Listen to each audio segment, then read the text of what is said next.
ये सारे पैरों को अभी थोड़ा पानी देना पड़ेगा। कैसे हो? ठीक ठाक ना?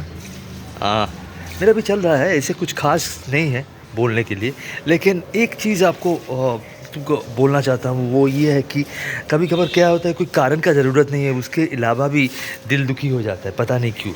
फिर जाके जब सोचता हूँ क्यों दुखी हुआ, फिर I get to the root कि क्यों दुखी हुआ। फिर महसूस हुआ इस बारे में सुना था, शायद इसलिए दिल दुख गया। तो मैंने सुना था एक यंग कपल के बारे में, बहुत दिनों से सुन रहा हूँ, यंग कपल के बारे में जिसका ज़िंदगी में थोड़ा बहुत तनाव हर वक्त लगा रहता है, लेकिन यंग कपल, उन लोगों को तो हंसी मजाक करना चाहिए।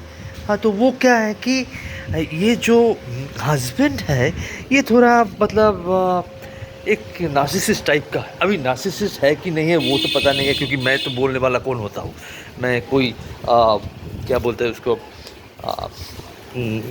Not a psychological, I mean clinical psychologist, psychiatrist कुछ भी नहीं हूँ, लेकिन फिर भी मैं जर्नलिंग कर रहा हूँ, इसलिए थोड़ा बहुत दिल में जो आता है वो बोल देता हूँ। तो मुझे लगा कि, और दूसरा बात ये है कि in spite of the fact the relationship जो है वो टॉक्सिक होते जा रहा है, और हो भी गया है शायद टू सम एक्सटेंट, लेकिन सेपरेशन का बात तो ये जो वाइफ है वो कर नहीं सकती। Why? The only common reason in India जो क्या है कि because of the kids. So अगर बात ये है देन यू हैव टू, मैं एक चीज़ जानता हूँ कि that which you cannot cure, I mean, और that which cannot be cured must be endured. यानी कि जो देखिए, जो आपका जो मतलब जिस उलझान को सुलझा नहीं सकते हम लोग, उसको सहन करना पड़ेगा। अगर इसको आप सुलझा नहीं सकते, आप सेपरेशन नहीं कर सकते, आप इसको छोड़ नहीं सकते, जो भी है, आई मीन ये मेंटल स्टेट होता है, वो अगर नहीं है तो आपको इसको सहन करने के लिए टैक्टिक्स होना चाहिए। तो ये टैक्टिक्स, मुझे लगा कि ये टैक्टिक्स अपनाना होगा ये लड़की को, क्योंकि इसका जो हस्बैंड है ये नार्सिसिस्ट टाइप का है। देखिए, नार्सिसिस्ट एंड इगोटिस्ट ये थोड़ा पास ही का है। अब है क्या, आखिर ये है क्या नार्सिसिज्म? देखिए, नार्सिसिज्म का बहुत सारा चीज़ है। मैं तो अगर पॉइंट्स देखा जाए तो मोटे तौर पर 8, 9, 10 पॉइंट होगा जो कैरेक्टरिस्टिक ट्रेट्स होता है नार्सिसिज्म का, और आप इसको ईगोटिस्ट बोल सकते हैं। तो इसका मोटे तौर पे देखिए ऐसा है कि आप अगर मतलब एक आदमी जिसको सेल्फ बोस्टिंग करना बहुत आता है, जिसको एडमिरेशन हर वक्त चाहिए, एक sort of validation but admiration चाहिए हर वक्त। अगर कोई क्रिटिसिज्म कर लेता है तो वो बहुत डिफेंसिव हो जाता है। क्रिटिसिज्म मतलब अगर आप छोटी से छोटी कारण से उसका अगर आलोचना कर लेंगे तो आपसे बुरा कोई नहीं होगा, वो डिफेंसिव हो जाएगा और आपको अटैक भी करेगा।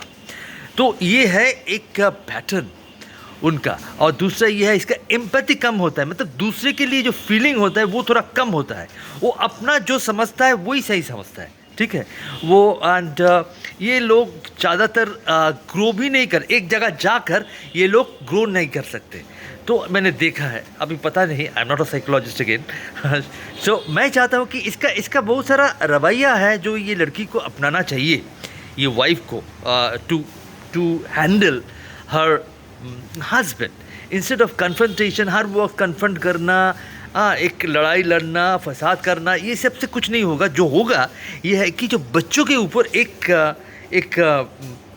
इन्फ्लुएंस होगा जो वेरी बैड। फॉर एग्जाम्पल, अगर एक बच्चा बड़े होते होते देखे कि उसका पिताजी उसके माँ को नीचा दिखा रहे हैं, यानी कि डीमीन कर रहे हैं, डिस्पैरेज कर रहे हैं कंटिन्यूसली, तो that would have some kind of खराब इम्पैक्ट ओवर हर पर्सनैलिटी।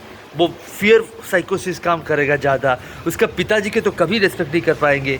तो ये सब बहुत सारा चीज़ होगा जो that is going to be a very negative impact on this little child because of no reason, because of her father's stupidity. Okay, now और एक एजुकेशन का पार्ट होता है। जब हम लोग एजुकेशन पढ़ते थे तो एजुकेशन का मतलब why do education is so important? Because education makes a person liberal, अगर आप लिबरल हो जाते हैं इसका मतलब you are forthcoming, you are open to ideas. ये जो नार्सिसिस्ट होते हैं ना, ये ओपन टू आइडियाज़ नहीं होते, यानी कि मैं जो बोला हूँ वही सही है, बाकी सब गलत है। That's the point. तो ये एक मैं एक टेक्निक के बारे में बात करूँगा, उसको बोलते हैं कि ग्रे रॉक मेथड। ये जो ग्रे रॉक मेथड होते हैं ना, ये बहुत ही मतलब इंटरेस्टिंग चीज़ होता है, मतलब how to tackle this person ना। आपको बहुत सारा चीज़ है इसके अंदर। देखिए, आपको प्रेस करना है कभी कभार, तो आपको एक इमोशनली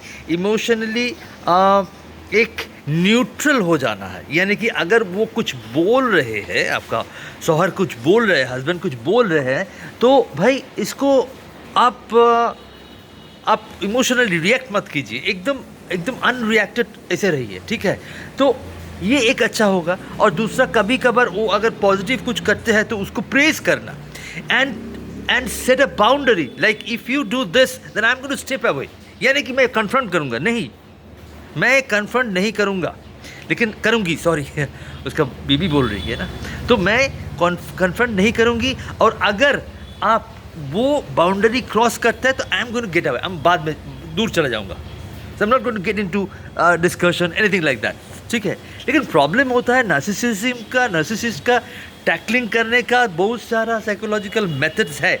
लेकिन इसका उपरांत भी एक चीज़ बोलना चाहता हूँ मैं, वो देखिए, ये जो वाइफ है ये कर सकती है बहुत कुछ, लेकिन इसका कोई इलाज ऐसा सच नहीं है। शॉर्ट टर्म टेम्पोररी हो सकता है, लेकिन फिर जाकर वो नार्सिसिज्म में ही आ जाएगा, ठीक है। ये एक चीज़ है। दूसरा, एक चीज़ ये वाइफ को समझना चाहिए कि she is being emotionally abused, जो एक अब्यूज़ है। नॉट नेसेसरली हर वक्त फिजिकल अब्यूज़ होना चाहिए, ये इमोशनल अब्यूज़ भी हो सकता है। बहुत सारा ऐसे जो सिम्टम्स होता है, कभी कभार देख कर पता चलता है ये इमोशनली अब्यूज़ कर रहा है, और ये हो रही है, इसका पता भी नहीं है, मतलब she is not aware of the fact. तो मैं चाहता हूँ कि इसको एक दिमाग से यू शुड हैंडल दिस। तो ये लड़की बहुत ही अच्छी है, जिसके बारे में तो दुख होता है कभी कभार सुनकर। तो मैं चाहता हूँ कि ये she should be very very cleverly and craftfully handling the situation, instead of हर वक्त कन्फ्रंट करना, झगड़ा करना, क्योंकि उसका एक नेगेटिव इम्पैक्ट होता है बच्चों के ऊपर, ठीक है ना। अगर ये होता है, सब उलझन को अगर सुलझा जा सकता है तो बहुत ही अच्छा लगता है, लेकिन नहीं हो पाएगा सब कुछ तो ऐसा रह जाएगा। I'll get back to you. Thank you.